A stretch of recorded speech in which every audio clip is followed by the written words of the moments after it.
The desperate call the council's last hope the emergency session of the Kethari High Council had been going on for 18 hours straight. Council leader Zarathul stood before the massive holographic display, her forearms trembling as she watched another red that disappear from a map that made 73 settlements lost to the Shadow Stalker in just 6 months. The creature was unlike anything their scientists had ever encountered, standing 12 feet tall, with silver blue fur that seemed to absorb light itself. It moved through their forests like a living nightmare. Its claws could slice through their strongest metals, and it possessed an intelligence that made it nearly impossible to track or trap. "The evacuation ships are ready," announced General Crixon, his usually steady voice cracking with exhaustion. "We can relocate the remaining population to the outer colonies, but it means abandoning our home world forever." Zarathul closed her large, pearl-like eyes and felt the weight of 10 billion lives pressing down on her shoulders. The Kethari had lived on this world for over 50,000 years. Their ancestors were buried in its soil. Their greatest achievements rose from its mountains. To abandon it now felt like tearing out their collective soul. An unexpected solution. "What about the human mercenaries?" suggested Councillor Vexta from across the chamber. "I've heard they're quite effective at eliminating dangerous creatures." The suggestion sent ripples of nervous energy through the assembled council members. Humans had a reputation throughout the galaxy that was both feared and respected. They were known as the species that looked at the universe's most dangerous challenges and somehow found ways to not just survive, but thrive. "The reports I've read are disturbing," muttered Councillor Orthel. "They apparently keep predators as companions in their homes. They climb mountains for entertainment. They even launch themselves into space in metal containers just to see what's out there." Zarathul activated her personal communication device and opened a channel to Earth. The response came faster than she had expected. A calm, measured voice spoke through the translator with an accent she couldn't quite place. "This is Dr. Marcus Chun at the Interspecies Wildlife Research Institute. I understand you have a situation with a large predator that's threatening your settlements." "The scientist, not the soldier, Dr. Chun," Zarathul began carefully. "We were hoping to hire human military specialists. Our situation requires immediate and decisive action." There was a pause before Marcus responded. "I appreciate that, Council Leader. But before you decide on lethal force, would you mind if I took a look at your situation? I specialize in large predator behavior, and sometimes what looks like aggression is actually something else entirely." General Crixon stepped forward, his voice sharp with frustration. "Dr. Chun, this creature has destroyed 73 of our settlements. It's clearly hostile and extremely dangerous. What possible alternative could there be to elimination?" "Well," Marcus said thoughtfully, "in my experience, most predator-humanoid conflicts stem from misunderstanding rather than malice. Back on Earth, we've resolved similar situations with bears, large cats, and even creatures we initially thought were monsters." The council chamber fell silent. The idea that their world-ending crisis might be based on a misunderstanding seemed almost insulting given the scale of destruction they'd witnessed. Preparing for the impossible 3 days later, Marcus Chun stepped off the transport shuttle at Kethari Prime Station with a collection of equipment that baffled everyone who saw it. Instead of plasma rifles and explosive devices, he carried cameras, audio recording equipment, motion sensors, and what appeared to be several containers of food supplies that Zarathul greeted him personally, her curiosity overriding her desperation. Marcus was smaller than she had expected, with kind brown eyes and prematurely gray hair that suggested someone who spent more time thinking than fighting. He wore simple, practical clothing and moved with the quiet confidence of someone comfortable in the wilderness. "Dr. Chun," she said, "I must ask again if you're certain about your approach. This creature has killed hundreds of our people and shows no signs of being anything other than a mindless killing machine." Marcus nodded seriously as he shouldered his equipment pack. "I understand your concern, Council Leader, but in 40 years of working with dangerous wildlife, I've learned that there's always a reason behind animal behavior. Sometimes that reason is territorial protection, sometimes it's protecting young, and sometimes it's simply fear. He pulled out a tablet showing footage of the Shadow Stalker's attacks. Look at the pattern here. The creature doesn't seem to be hunting your people for food. The attacks happen near specific locations, and it always retreats afterward. This suggests purpose rather than random aggression. The journey into darkness as their transport flew over the devastated landscape toward the creature's last known location. Marcus studied the terrain below with the focused attention of someone reading a story written in trees and stones. The Kethari forests were beautiful, with crystalline formations that caught and reflected the light of their twin suns. The destruction patterns are interesting, Marcus murmured, making notes on his tablet. See how the damage is focused on specific structures, but the surrounding forest is largely untouched? That suggests precision rather than mindless rage. Captain Thalrex, their military escort, shook his head in disbelief. Dr. Chun, with respect, you're talking about a creature that can tear through reinforced barriers like paper. Precision or not, it's still incredibly dangerous. Oh, I'm not disputing that, Marcus replied cheerfully. Most of the animals I work with could kill me without breaking a sweat. But dangerous doesn't automatically mean evil or mindless. Some of the most dangerous creatures on Earth are also the most intelligent and social. As they approached the landing zone, Marcus began setting up his equipment with the methodical care of someone who had done this hundreds of times before. His calm demeanor in the face of what the Kethari considered their greatest existential threat was both reassuring and completely mystifying. First steps into the unknown, the forest around them had an otherworldly beauty, but also an oppressive sense of being watched. Every sound seemed amplified. Every shadow seemed to move with purpose.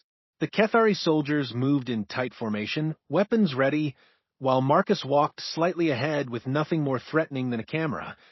The key, Marcus explained to his nervous escorts, is to approach this like any first contact situation. We don't know this creature's motivations, social structure, or communication methods. Making assumptions could be fatal, but so could approaching with hostile intent when none is warranted. He knelt down to examine massive claw marks on a tree trunk. Look at this.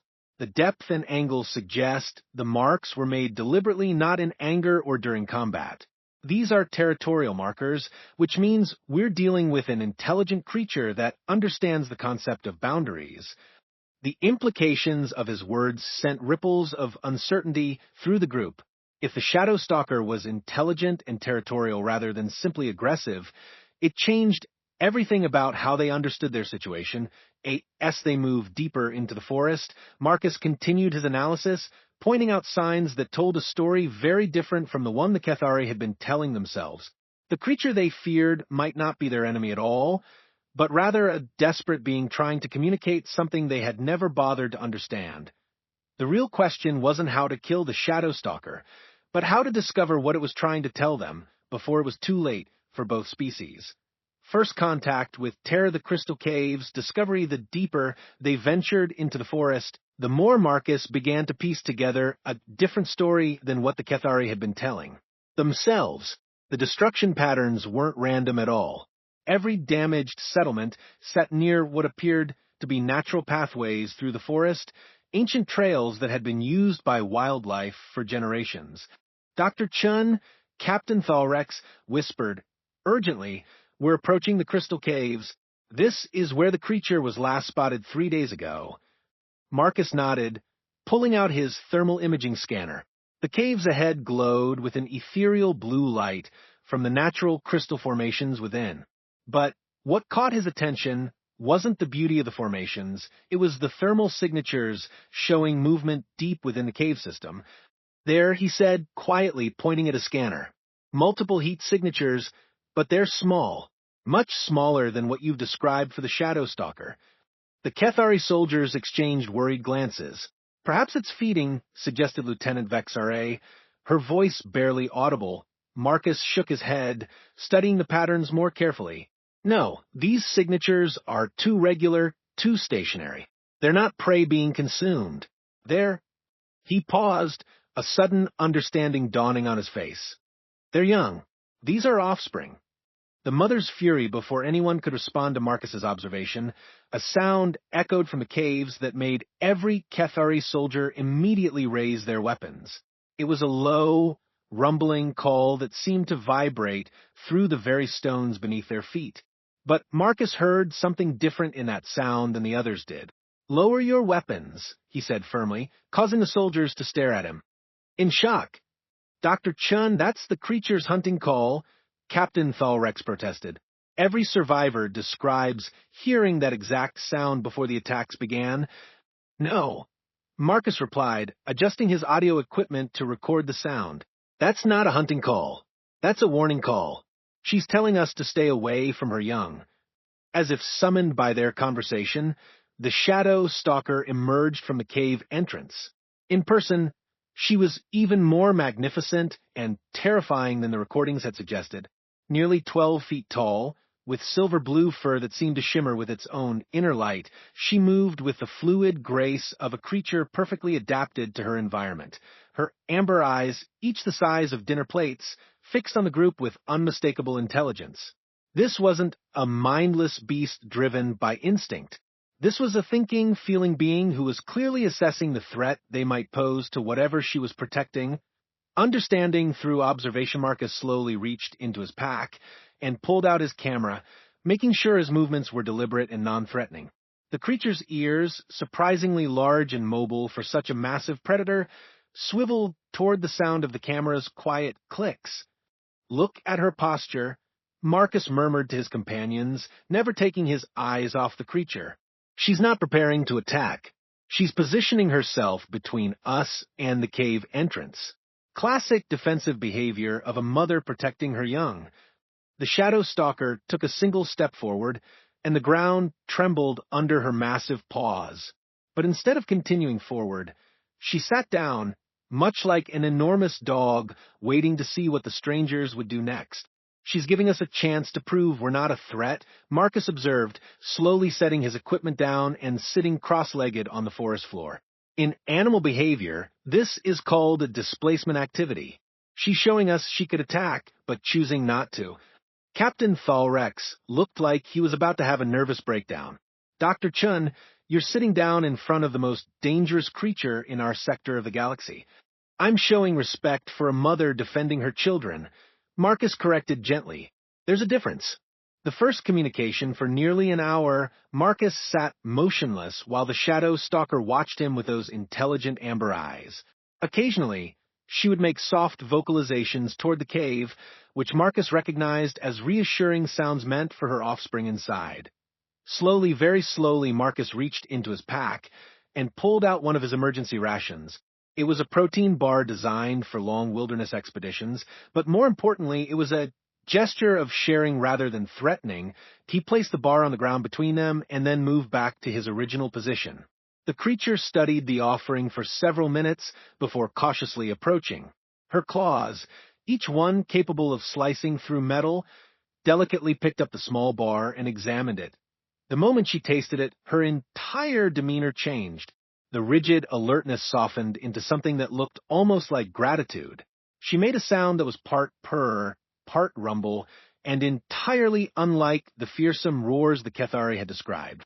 "She's malnourished," Marcus realized with sudden clarity. "Look at how eagerly she's eating something that small. She's been struggling to find enough food." The terrible truth, as Marcus continued his patient observation, more pieces of the puzzle began falling into place. The creature's ribs were visible beneath her magnificent fur. Her movements, while still graceful, showed the careful energy conservation of an animal living on the edge of starvation. "The mining operations," Marcus said suddenly, causing all the Kethari to look at him in confusion. "Your mining operations have been expanding deeper into the forest over the past 2 years, haven't they?" "Yes," Lieutenant Vexare confirmed. "The crystal deposits are essential for our technology." "But what does that have to do with everything?" Marcus interrupted, his voice heavy with understanding. "You've been destroying her hunting grounds. The prey animals that her species depends on have been driven away or killed by the mining operations. She's not attacking your settlements out of aggression. She's searching for food to feed her cubs. The implications of his words hit the Kethari soldiers like a physical blow. Their greatest enemy wasn't a monster at all, but a desperate mother trying to keep her children alive in a world that had suddenly become hostile to her very existence. A new, understanding Marcus stood up slowly, and the creature's eyes tracked his movement with interest rather than hostility. He reached into his pack again and pulled out the rest of his food supplies, setting them out on the ground like an offering. "I need to contact your council," he said to Captain Thalrex. "This isn't a military problem that can be solved with weapons. This is an ecological disaster that requires a completely different approach." The shadow stalker approached the food cautiously, but when she began eating, Marcus could see the immediate relief in her posture.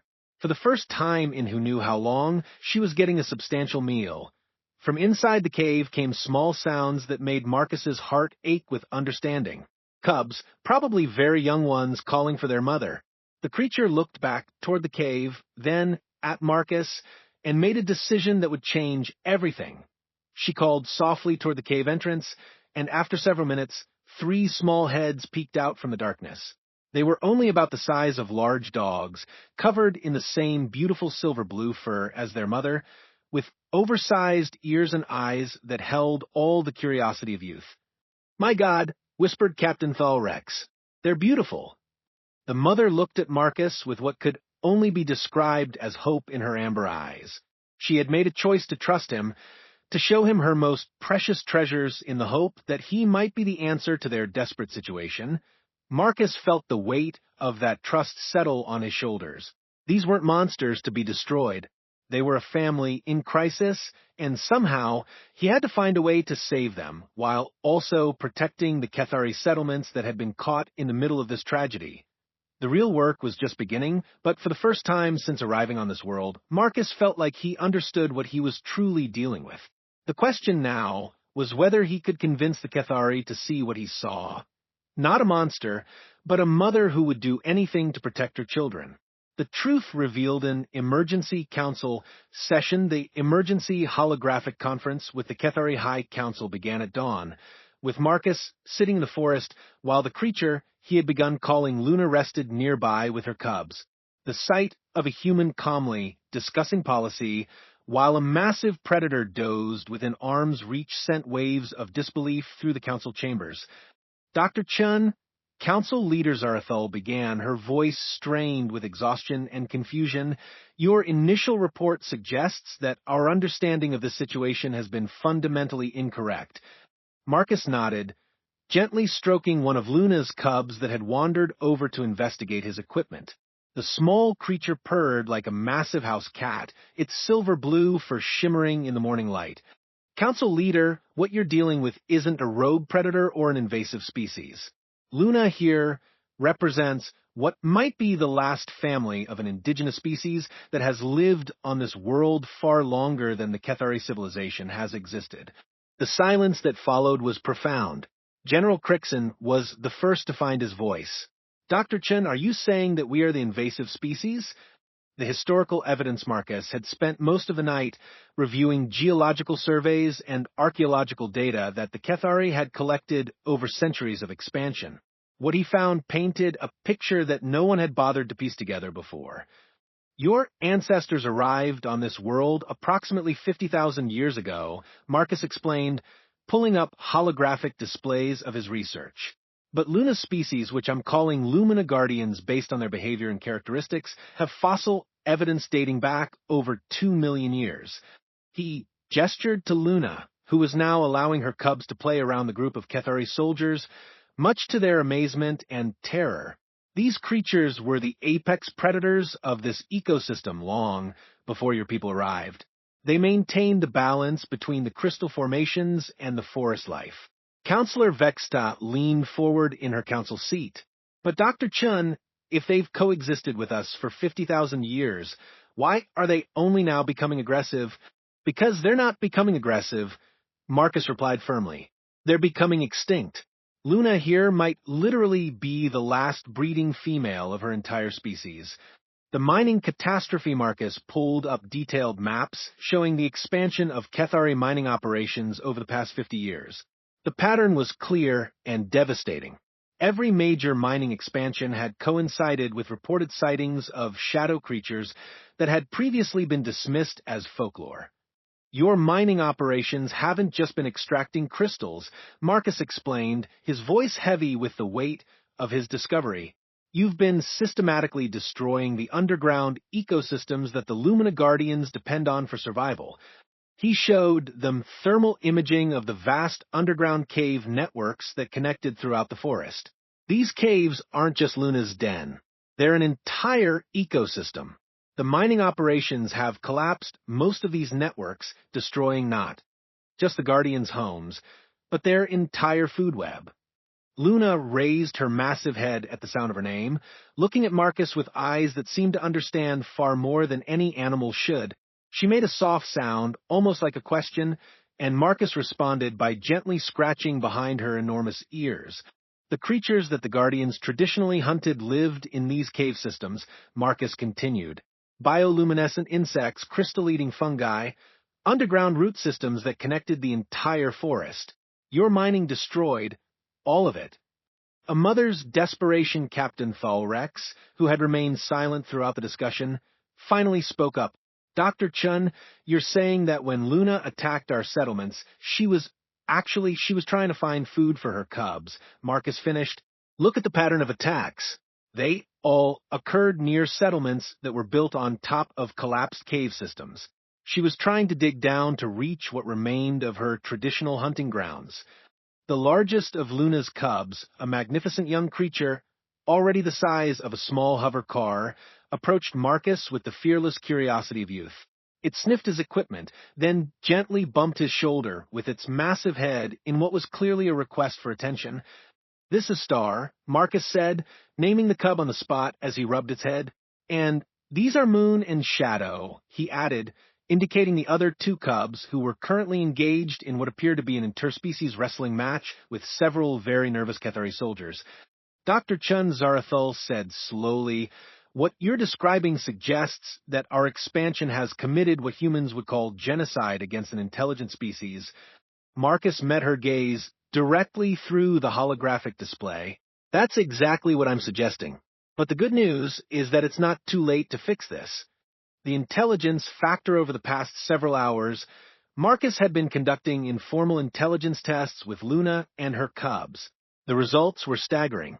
Luna could solve complex spatial puzzles, understood cause and effect relationships, and had even begun responding to simple verbal commands in Cathari language. Watch this, Marcus said, pulling out a simple mechanical puzzle designed for Cathari children. He showed it to Luna, demonstrating how the pieces fit together, then scrambled it and offered it to her. Luna studied the puzzle for several minutes, then used her massive claws with incredible delicacy to reassemble it perfectly. The cubs watched intently, and when Marcus scrambled another puzzle, Star solved it even faster than her mother had. They're not just intelligent, Marcus explained to the Stun Council. They're capable of learning, problem-solving, and even teaching their young.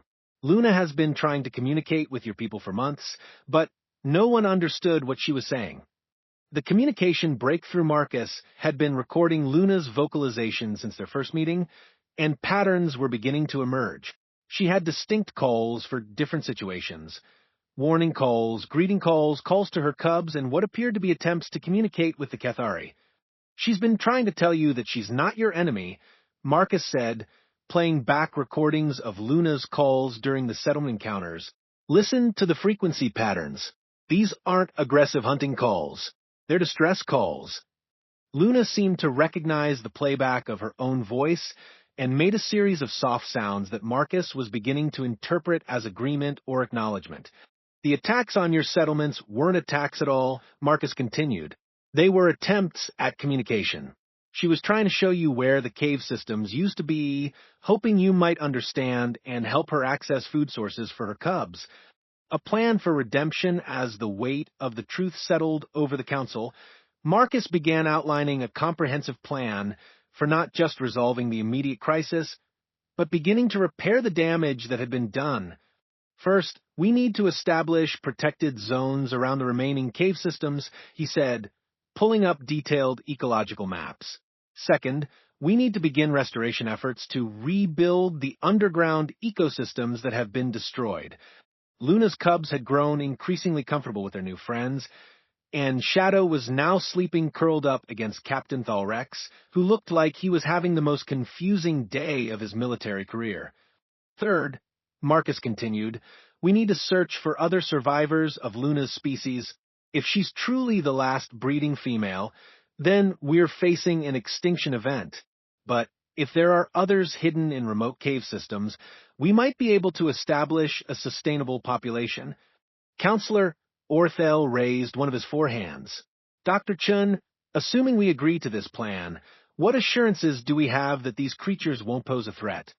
To our people, Marcus looked at Luna, who was now grooming one of her cubs while keeping a watchful eye on the conversation. The same assurance you have that any intelligent being won't harm you if you treat them with respect and don't threaten their children. Luna isn't a monster. She's a mother, a teacher, and possibly the keeper of ecological knowledge that could benefit both our species. The decision point the council fell into debate, but Marcus could see that the tide had turned. The evidence was overwhelming, and the sight of Cathari soldiers peacefully coexisting with creatures they had been taught to fear was more powerful than any argument he could make. There's one more thing, Marcus added during a lull in the discussion. Luna has been showing me things. Areas of the forest that are thriving despite the mining damage, crystal formations that seem to grow faster near where her species has lived, water sources that remain pure even in heavily mined areas. He stood up and walked over to Luna, who nuzzled his hand with affection that was obvious even through the holographic display. I think the Lumina Guardians aren't just inhabitants of this ecosystem. I think they're essential to its health and regeneration. Eliminating them wouldn't just be morally wrong. It would be ecological suicide. The truth was finally out. The Cathari faced a choice: continue down the path of destruction that would ultimately doom both species, or take the first steps toward a future where understanding replaced fear and cooperation replaced conflict. Luna looked directly into the holographic cameras, and for a moment, every member of the council felt the weight of those ancient, intelligent eyes judging not just their decision, but their character as a civilization. Building trust the first steps 3 weeks after the council's unanimous decision to begin restoration efforts, Marcus had established what he called base camp harmony at the edge of Luna's territory. The camp was a careful balance of Cathari technology and respect for the natural environment, designed to serve as both a research station and a symbol of the new relationship between the species. Luna had grown comfortable enough with the arrangement that she now brought her cubs to the camp every morning, treating it like an extension of their territory. The sight of 3 enormous predator cubs playing with holographic toys while their mother discussed the day's activities with a human had become routine, though it never failed to amaze the rotating teams of Cathari observers. "Good morning, Luna," Marcus said as she approached with her usual dignity, the cubs bounding ahead with the endless energy of youth. "How are the hunting lessons going?" Luna made a series of complex vocalizations that Marcus was beginning to understand represented different concepts. Over the past weeks, they had developed a basic communication system using sounds, gestures, and even simple pictographs that Luna could manipulate with her incredibly dexterous claws. Star, the largest and most adventurous of the cubs, immediately ran to Marcus and began the morning ritual of trying to knock him over with affectionate head bumps. At nearly 400 pounds of playful predator, Star was succeeding more often than Marcus cared to admit. Teaching and learning Dr. Kira Van, the Cathari xenobiologist who had volunteered to work alongside Marcus, watched the interaction with scientific fascination. "Dr. Chun, I've been analyzing the recordings of Luna's vocalizations, and I believe she's not just communicating with you. She's teaching her cubs to communicate with us as well." Marcus nodded, gently redirecting Star's enthusiasm toward a puzzle toy. "Watch Moon," he said, indicating the smallest cub, who was methodically working through a series of colored blocks that had to be arranged in specific patterns. "She's not just solving the puzzle. She's teaching Shadow how to do it." The middle cub, Shadow, was indeed watching Moon intently, copying her sister's movements and making small sounds of understanding when Moon showed her a particular technique. It was complex social learning behavior that suggested intelligence levels far beyond what anyone had imagined. They're not just smart, Dr. Kiraven observed. They're capable of abstract thinking and knowledge transfer. This changes everything we thought we knew about non-Cathari intelligence. Luna approached the two scientists, carrying something carefully in her mouth. It was a crystal formation, but unlike any that the Cathari had seen before. This one pulsed with soft bioluminescent patterns that seemed to respond to Luna's proximity. The living crystals Marcus accepted the crystal from Luna, noting how warm it felt and how the light patterns shifted when he held it. Luna's been bringing me these for the past week, he explained to Dr. Kiraven. I think she's trying to show us something important about the relationship between her species and the crystal formations. Dr. Kiraven's 4 eyes widened as she examined the crystal with her scanning equipment. Dr. Chun, this crystal is alive. Not just alive, but it's showing complex biological activity. It's almost like it's part of an interconnected organism.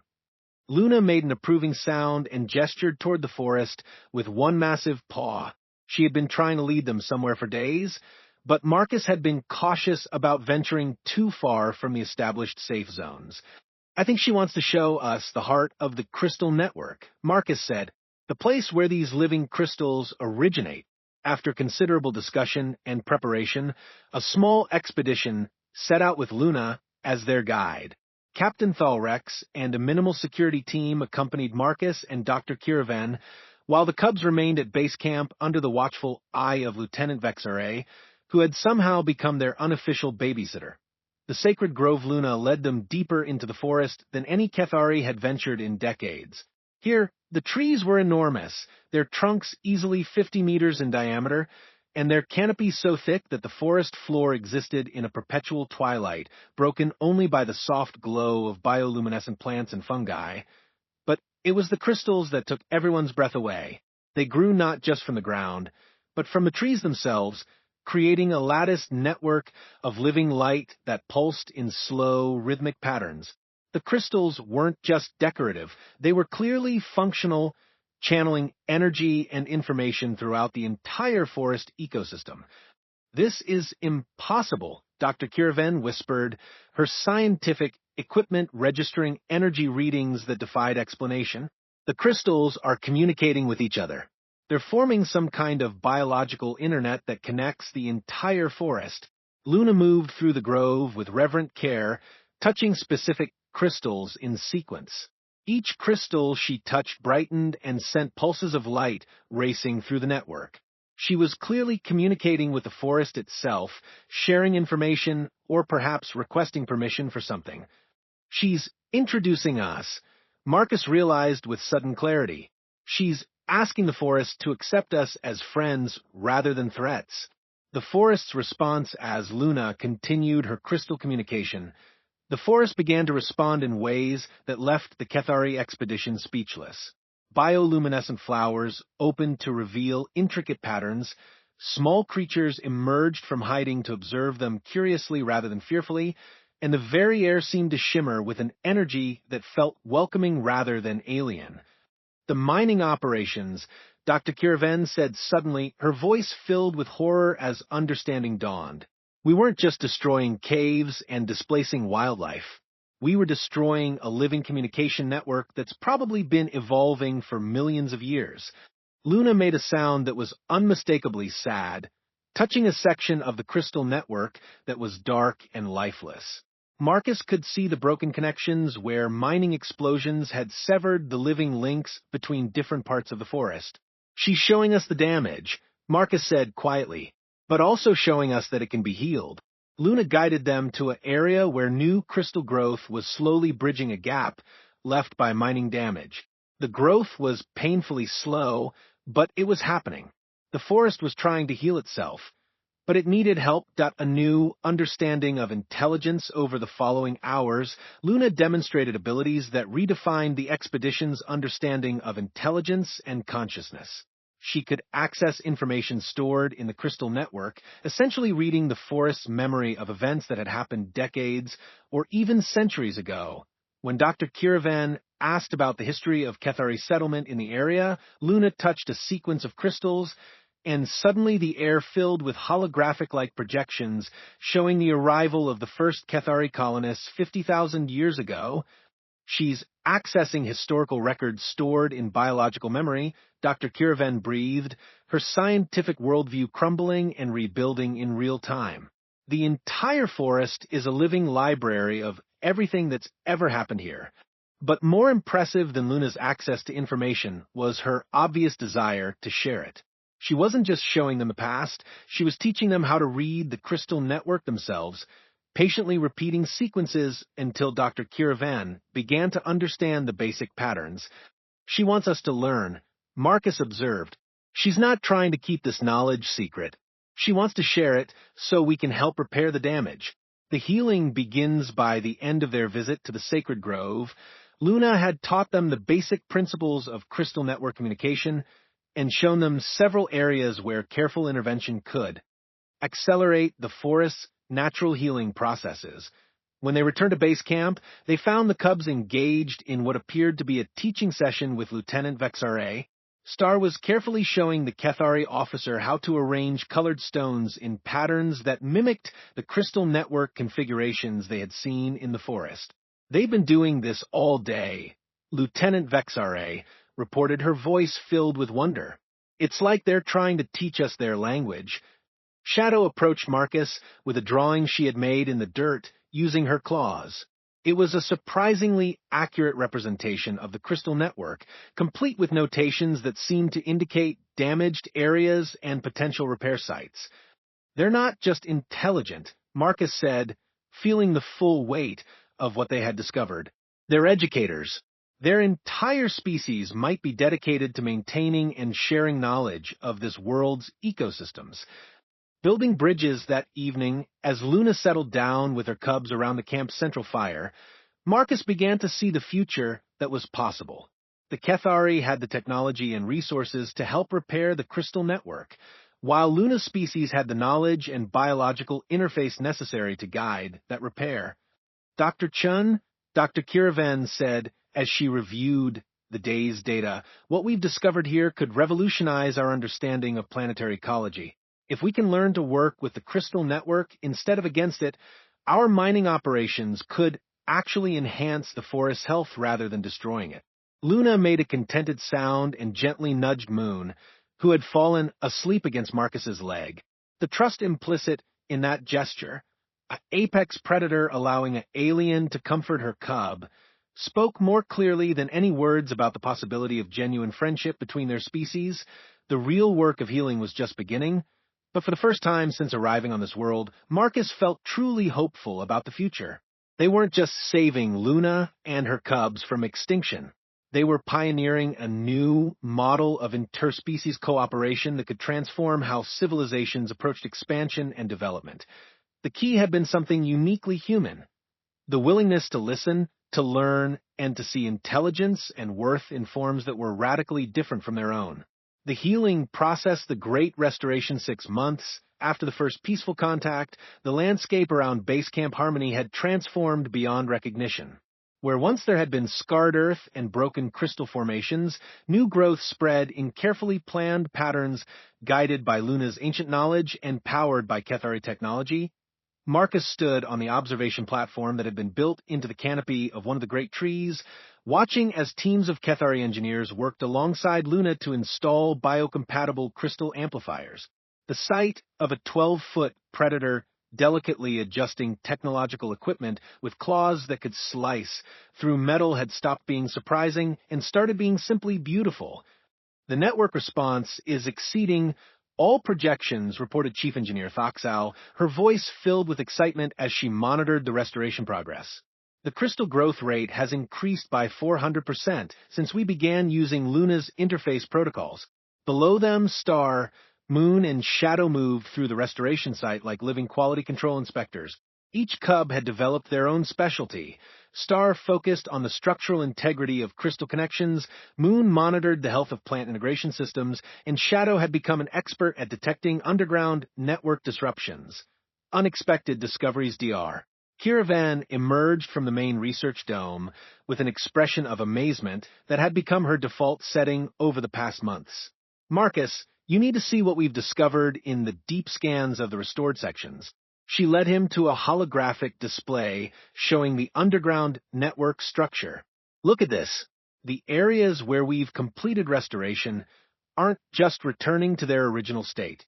They're actually improving beyond what they were before the mining damage. Marcus studied the display, noting the increased density of connections and the brighter energy flows. Luna's been upgrading the system as we repair it. She's using this opportunity to implement improvements that her species has been planning for generations. Luna approached their discussion, carrying one of her cubs' drawings in her mouth. Over the months, the cubs had become prolific artists, creating detailed diagrams that often proved to be incredibly accurate technical specifications for forest network improvements. "What do you have for us today, Luna?" Marcus asked, accepting the drawing and spreading it out on their work table. The drawing showed a complex three-dimensional network structure that extended far beyond their current restoration area. It included connections to underwater crystal formations that no one had even known existed and integration points with geological features that the Cathari had never considered part of the living ecosystem. The aquatic connection following Luna's latest drawing, an expedition was organized to explore the underwater crystal networks in the Great Lake that bordered the forest. Luna couldn't accompany them underwater, but she sent Star as her representative, equipped with a specially designed underwater communication device. What they found beneath the lake's surface redefined their understanding of the planet's ecosystem once again. The underwater crystals formed vast cathedral-like structures that served as nurseries for aquatic life forms that had been thought extinct. These creatures, guided by the crystal network, had been maintaining the planet's water systems for millions of years. "The entire planet is alive," Dr. Kiravan reported during the emergency council session that followed their discovery. Not metaphorically alive, but literally functioning as a single, integrated organism. The Lumina Guardians aren't just inhabitants of this world. They're its nervous system. Star's excited vocalizations from the lake surface confirmed what the sensors were showing. The underwater network was responding to their presence, welcoming them as it had in the forest, and beginning to share information about oceanic systems that could benefit both Cathari civilization and planetary health. That growing family, the most unexpected development came during the fourth month of restoration, when Luna's behavior began to change in ways that initially worried Marcus. She became more territorial, more protective, and began spending long hours in deep meditation-like states connected to the crystal network. "She's pregnant," Dr. Kiravan announced after completing her analysis of Luna's biological readings. "The restoration process has triggered her reproductive cycle. The forest is healthy enough again to support new life." The implications were staggering.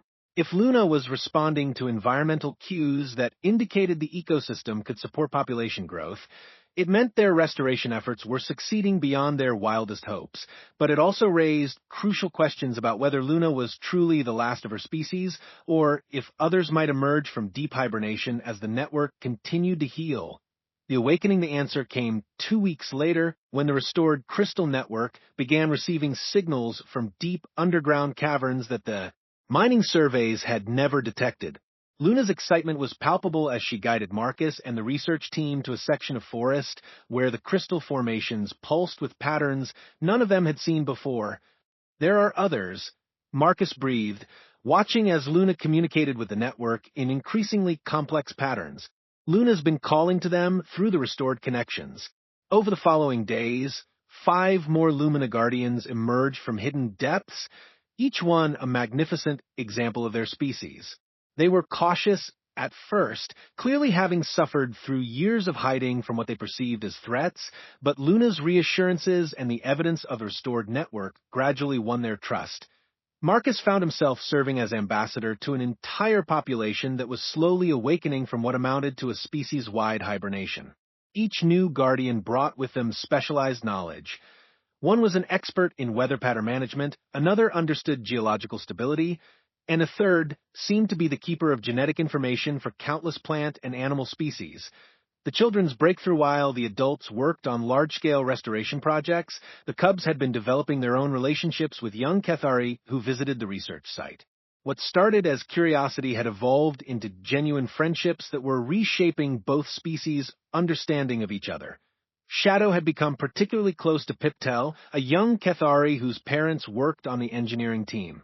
The two youngsters had developed their own communication system that seemed to transcend the barriers that still challenged the adults. "Watch this," Marcus said to Dr. Kiravan as they observed the young pair working together on a complex puzzle that required both Kethari fine motor skills and Guardian spatial reasoning to solve. Shadow would indicate spatial relationships with gestures and sounds, while Piptel manipulated the physical components. They solved problems that neither could have managed alone, and their success clearly delighted both of them. "They're not just playing," Dr. Kiravan observed. "They're pioneering new forms of interspecies collaboration. The techniques they're developing could revolutionize how our peoples work together." Integration success. By the end of the restoration's first phase, the results spoke for themselves. The forest area was not just healthy, but thriving in ways that exceeded all baseline measurements. The crystal network was stronger and more efficient than it had been before the mining damage, and both Kethari and Guardian communities were prospering. The Kethari settlements that had been threatened by Luna's desperate searches for food were now benefiting from the restored ecosystem's enhanced productivity. Crop yields had increased, water sources were cleaner, and the air quality had improved dramatically. "The mining operations are actually more productive now," reported Economic Counselor Nektar during a council review session. "The restored crystal network guides us to the richest deposits while avoiding damage to critical ecosystem components. We're extracting more resources with less environmental impact than ever before." Luna, now visibly pregnant and glowing with contentment, had become a regular consultant on Kethari development projects. Her insights into sustainable resource management were saving the civilization from countless future ecological disasters. A new generation, as Luna's pregnancy progressed, the entire community became invested in preparing for the new arrivals. Kethari engineers designed special nursery areas that combined the best of both species' knowledge about child-rearing environments. Star, Moon, and Shadow took their roles as big siblings seriously, helping to prepare crystal-enhanced spaces that would provide optimal conditions for their new siblings' development. They had grown into magnificent young adults, each now standing over 8 feet tall, but retaining the playful curiosity that had endeared them to everyone at the research site. Luna's cubs will be the first of their species born into a world where Kethari and Guardians are partners rather than strangers, Marcus observed as he watched Luna carefully arranging crystals in her chosen birthing den. They'll grow up bilingual, bicultural, and completely comfortable with interspecies cooperation. The implications for the future were profound. These cubs wouldn't just be bridges between the species.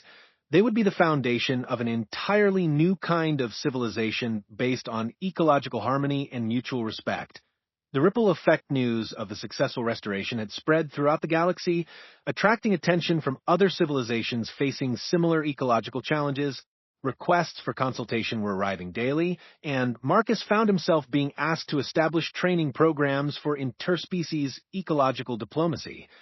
"We've accidentally created a new field of science," Dr. Kiravan told him as they reviewed the latest batch of consultation requests. Xenoecological rehabilitation with emphasis on indigenous knowledge integration. Luna seemed to understand the broader implications of their success. She had begun creating detailed instructional sequences in the crystal network, essentially building a library of restoration techniques that could be accessed by other worlds facing similar challenges. The healing process had become something much larger than anyone had imagined. It was becoming a template for how advanced civilizations could expand and develop without destroying the wisdom and beauty they found in the process. New alliances, the Galactic invitation 2 years after the first peaceful contact, Marcus found himself standing before the Galactic Conservation Assembly, the most prestigious ecological organization in known space. Representatives from 47 different civilizations had gathered to hear about what was being called the Kethari Miracle, the first recorded case of a technological civilization successfully reversing ecological extinction. Luna stood beside him on the great assembly floor, her presence causing whispers of amazement throughout the vast chamber. She was no longer just a desperate mother trying to save her cubs, but a respected ambassador representing not just her own species, but the voice of planetary ecosystems throughout the galaxy. Honored delegates, Marcus began, his voice carrying clearly through the Assembly's translation systems. What we discovered on Kethera wasn't just a solution to one world's ecological crisis. We found a template for how intelligence can enhance natural systems rather than destroying them. Behind them, a massive holographic display showed the transformation of Kethera over the past 2 years. Where scarred landscapes had once marked the planet's surface, vast networks of living crystal formations now pulsed with bioluminescent beauty. The planet had become more vibrant and productive than it had been in millions of years. The demonstration Luna approached the Assembly's central communication array, a device designed to interface with various alien technologies. With careful precision, she placed her massive paws on the interface points and began to demonstrate the crystal network communication system they had developed. Suddenly, the entire assembly chamber filled with the living presence of Kethera's ecosystem. Delegates could feel the pulse of the planet's heartbeat, the whispered conversations of trees sharing resources, the complex negotiations between different species for territorial boundaries. This is what we almost destroyed. Luna's translated voice carried through the chamber, her thoughts flowing directly through the crystal network interface. And this is what we built together when we chose understanding over fear. The demonstration lasted only minutes, but its impact was profound. For the first time in galactic history, non-biological intelligences had been given direct access to the thoughts and feelings of a living world. The requests begin before the assembly session had even concluded. Marcus and Luna were being approached by desperate representatives from dozens of worlds. Each brought similar stories. Technological advancement had led to ecological collapse, indigenous species were disappearing, and traditional solutions were failing. Ambassador Fintel from the Crystalline Confederacy was among the first. Dr. Chun honored Luna. Our world faces extinction within 50 years if we cannot find a way to restore our silicon-based ecosystems. Our expansion has disrupted mineral networks that took millennia to develop. Luna listened to each request with the patient attention she had once reserved for her cubs. Through her connection to the crystal network, she was simultaneously consulting with the collective wisdom of her species about each situation. Your world's networks can be healed, Luna responded to Ambassador Fintel, but it will require your people to think of technology as biology, not as something separate from life. The first mission 3 months later, Marcus and Luna, accompanied by Star and Moon, Shadow had chosen to remain on Kethera to help with the newest Guardian Cubs, arrived at Christos Prime, homeworld of the Crystalline Confederacy. The planet was a study in contrasts that broke Marcus's heart. Magnificent crystal spires reached toward the sky, showcasing the artistic and engineering capabilities of the Confederacy, but between these monuments lay vast dead zones where overmining had created sterile wastelands. It's worse than Kethera was, Marcus observed as their transport flew over kilometer after kilometer of lifeless crystal plains. They'd been mining for so long that they've forgotten these formations were ever alive. Luna's grief was palpable through their communication link. She could sense the broken networks, the severed connections, the silence where there should have been the complex conversations of a living mineral ecosystem. But she could also sense something else. Deep beneath the surface, in places the Confederacy's mining operations had never reached, faint sparks of the original network still pulsed with life. The Silicon Guardians, what they discovered in the deep mines of Christos Prime, changed Marcus's understanding of life in the universe once again. The original ecosystem of the planet hadn't been destroyed. It had retreated, protecting its core consciousness in the deepest layers of the planetary crust. When Luna made contact with these deep networks, the response was immediate and powerful. Crystalline formations throughout the planet began to resonate, creating harmonics that hadn't been heard for thousands of years. Their singing, Breath Chief Crystallographer Hex NAL, her usually stern demeanor replaced by wonder as she monitored the planetary resonance patterns. The crystals are singing to each other for the first time in recorded history. Luna worked with the awakening silicon consciousness to establish new protocols for sustainable mining. Instead of simply extracting crystals, the Confederacy learned to partner with the living networks, harvesting only what the ecosystem could spare, while helping to heal the damaged areas. The unexpected alliance, the most surprising development, came when the newly awakened crystal networks began sharing information with Luna about other worlds they had been in contact with throughout galactic history. It turned out that silicon-based life forms had been quietly maintaining communication networks across vast distances of space for millions of years. Dr. Chun, Luna communicated during one of their deep network sessions. The crystal networks have been watching the expansion of biological civilizations for millennia. They've been waiting for someone who could serve as a bridge between silicon and carbon-based life. Through this network, they learned of dozens of worlds where ecological crises were unfolding, each one a tragedy of misunderstanding between different forms of intelligence. The training academy, the success on Christos Prime, led to the establishment of the Interspecies Ecological Harmony Institute, with campuses on both Kethera and Christos Prime. Marcus found himself serving as the first director of what quickly became the most sought-after educational program in the galaxy. The curriculum was unlike anything previously attempted in galactic education. Students learned xenobiology alongside meditation techniques for communicating with non-biological consciousness. They studied ecosystem restoration while practicing interspecies diplomacy. Most importantly, they learned to recognize intelligence in forms they had never imagined. Luna became the Institute's most popular instructor, though her teaching methods were unconventional. Rather than lecturing, she would connect students directly to living ecosystems, allowing them to experience firsthand the complex relationships that maintain planetary health. Star and Moon, now magnificent adults with their own unique specializations, served as teaching assistants. Star focused on structural ecosystem relationships, while Moon specialized in the emotional and social aspects of interspecies communication.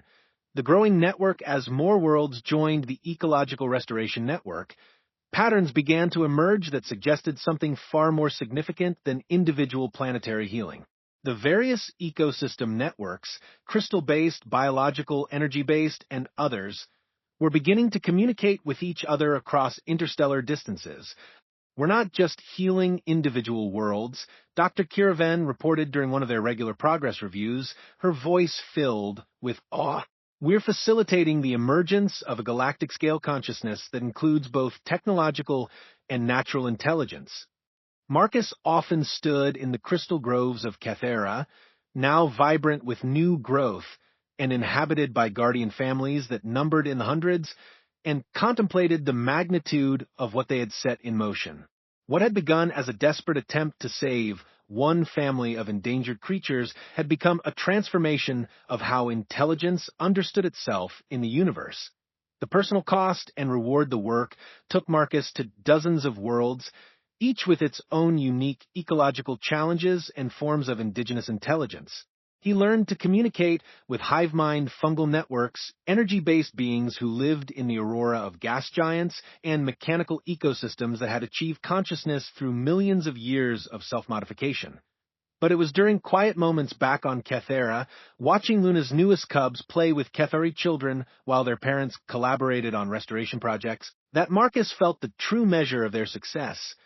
"Are you ever lonely being so far from your own species?"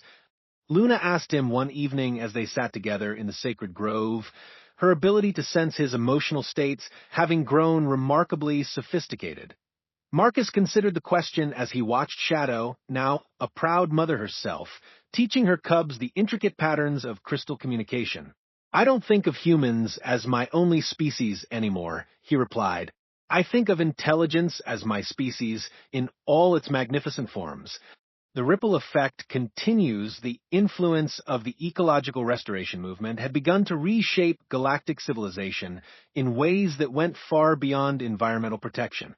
Trade agreements now included ecosystem impact assessments. Terraforming projects required consultation with indigenous consciousness. Space exploration protocols included provisions for recognizing and protecting new forms of intelligence. The Galactic Council had established the Department of Consciousness Recognition, with Luna serving as its first non-humanoid director. Her first initiative was the Universal Intelligence Rights Declaration, which granted protection to all forms of conscious existence, regardless of their biological or technological basis. "We are teaching the galaxy to grow up," Luna observed during one of their planning sessions for the next phase of expansion, "to move beyond the adolescent phase of civilization where intelligence destroys what it doesn't understand, toward maturity where intelligence nurtures and protects all forms of consciousness." The transformation was far from complete, but the foundation had been laid for a form of galactic civilization that was fundamentally different from anything that had existed before. One based on cooperation, understanding, and the recognition that intelligence was not the exclusive domain of any single form of life. Legacy of Understanding. 5 years later, Marcus stood on the observation deck of the newly constructed Harmony Station, orbiting Kethera like a jewel against the star-filled darkness. The station served as headquarters for what had become known throughout the galaxy as the Consciousness Collective, a voluntary alliance of over 200 worlds where technological and natural intelligence had learned to coexist. Through the massive viewing windows, Kethera appeared as a planet transformed. The night side glowed with the soft bioluminescence of thriving crystal networks, while the day side showed vast forests that pulsed with health and vitality. Orbital sensors detected over 3,000 Lumina Guardians now living across the planet's surface, their population having grown from Luna's single family to a thriving civilization. The morning report, Dr. Chun announced Zarathul, who had left her position as council leader to serve as the first director of interspecies relations. Her 4 arms worked efficiently with holographic displays showing the status of restoration projects across 17 star systems. Each report told a story of successful cooperation between forms of intelligence that had previously been considered incompatible. The energy beings of Plasmavel had learned to enhance stellar efficiency while working with mechanical civilizations to improve solar collection technology. The fungal networks of Mycelia Prime were sharing biological processing techniques with silicon-based worlds to create hybrid ecosystems that exceeded the capabilities of either system alone. The children of 2 worlds in the station's education sector, Marcus paused to observe a class that would have been impossible to imagine 5 years earlier. Young Kethari, guardian cubs, crystalline entities from Christos Prime, and even holographic representatives of energy-based consciousnesses were working together on a project to design sustainable habitat modules for deep space exploration. The teacher was Pip Tell, now a young adult who had grown up alongside Shadow and become one of the galaxy's first certified interspecies communication specialists. Her student Shadow, now a mature guardian with cubs of her own, served as co-instructor, demonstrating how different forms of consciousness could collaborate on complex problem-solving. Watch how they naturally integrate different types of intelligence, Pip Tell explained to a group of visiting researchers. The biological students provide creative insights, the crystalline entities contribute structural analysis, and the energy beings offer dynamic systems modeling. None of them sees their differences as limitations anymore. One of the projects caught Marcus's attention. A young guardian cub was working with a Kethari child to design what appeared to be a new type of exploration vessel.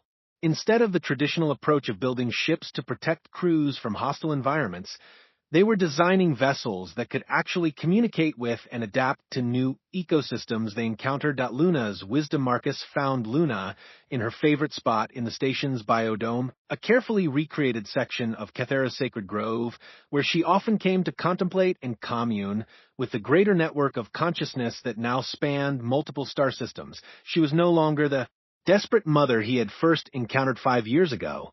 Luna had become something unprecedented in galactic history, a philosopher guardian whose insights were sought by civilizations across the galaxy. Her understanding of the connections between all forms of consciousness had evolved into what many considered a new form of wisdom. The young ones are designing ships that think.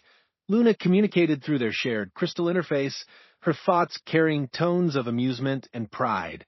They do not see exploration as conquest, but as conversation with the unknown. Marcus settled beside her, marveling as he always did at how natural it felt to sit next to a 12-foot predator and discuss the future of galactic civilization. They've never known a universe where different forms of intelligence were considered enemies. To them, diversity of consciousness is just the natural state of existence. Luna's massive head tilted in the gesture he had learned meant deep contemplation. This is how evolution works, Marcus friend. Not through conflict and dominance, but through cooperation and symbiosis. Your species brought something unique to the galaxy, the ability to see potential friends where others saw only threats. The next generation star approached them, her own cubs tumbling playfully around her feet. She had grown into a magnificent adult, nearly as large as her mother, but with a gentleness that had made her the most sought-after mediator for interspecies disputes in the galaxy. Mother Marcus teacher, Star communicated, using the family terms that had evolved over years of close relationship. The Council of Worlds has approved our proposal for the Deep Space Harmony Project. The project was ambitious beyond anything previously attempted. A joint mission involving representatives from 50 different forms of consciousness, designed to explore the galaxy's outer regions not for conquest or resource extraction, but to discover and communicate with whatever forms of intelligence they might find. The ship designs are beautiful, Marcus observed, reviewing the holographic blueprints that Star projected. The vessels looked more like living creatures than traditional spacecraft, capable of adapting their structure and function based on the needs of whatever environments they encountered. They are not ships, Luna corrected gently. They are ambassadors. Each one carries the consciousness patterns of all our allied civilizations, ready to establish communication with whatever new forms of intelligence we discover. The human contribution as news of the Deep Space Harmony Project spread throughout the galaxy, Marcus found himself reflecting on the unique role that humanity had played in this transformation. Humans hadn't contributed the most advanced technology or the most sophisticated understanding of consciousness. What they had brought was something subtler, but perhaps more valuable, the ability to empathize with intelligence in forms radically different from their own. Dr. Chun came a communication from Admiral Torres, the human military officer who now served as Earth's representative to the Consciousness Collective. The Terran Council wants to know if you're planning to return to Earth anytime soon. There are some who think you've forgotten your own species. Marcus smiled, looking around at the incredible diversity of consciousness that filled Harmony Station. Tell them I haven't forgotten humanity, Admiral. I've just discovered that humanity is much larger than we thought it was. It was true. The qualities that made humans unique, curiosity, empathy, the ability to form bonds across species barriers, the talent for seeing potential rather than just current reality, these weren't exclusively human traits. They were manifestations of something deeper that existed throughout the universe, wherever consciousness chose cooperation over conflict. The spreading network, the crystal communication networks that Luna's people maintained had evolved far beyond their original planetary function. They now served as the nervous system for a galactic community that was unprecedented in its scope and cooperation. Through these networks, a fungal intelligence on one world could share problem-solving techniques with a mechanical consciousness 3-star systems away. Energy-based beings could collaborate with biological entities to develop new forms of art that existed in dimensions neither could access alone. We are becoming something new, Luna observed during one of their regular contemplation sessions. Not Cathari or Guardian or human or any single form of consciousness, but a collective intelligence that maintains the uniqueness of all its components while achieving capabilities none could reach alone. Marcus had seen evidence of this emerging collective intelligence in countless small moments.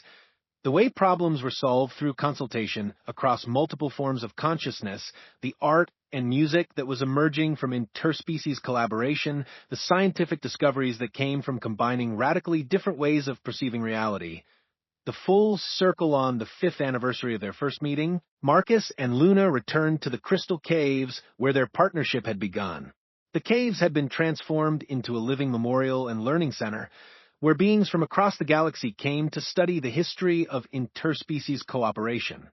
The walls displayed the story of their first encounter, but told from multiple perspectives. Marcus's human viewpoint, Luna's desperate maternal perspective, the Cathari's fear-driven misunderstanding, and even the crystalline network's patient observation of the unfolding drama. "Do you remember what you were thinking when you first saw me?"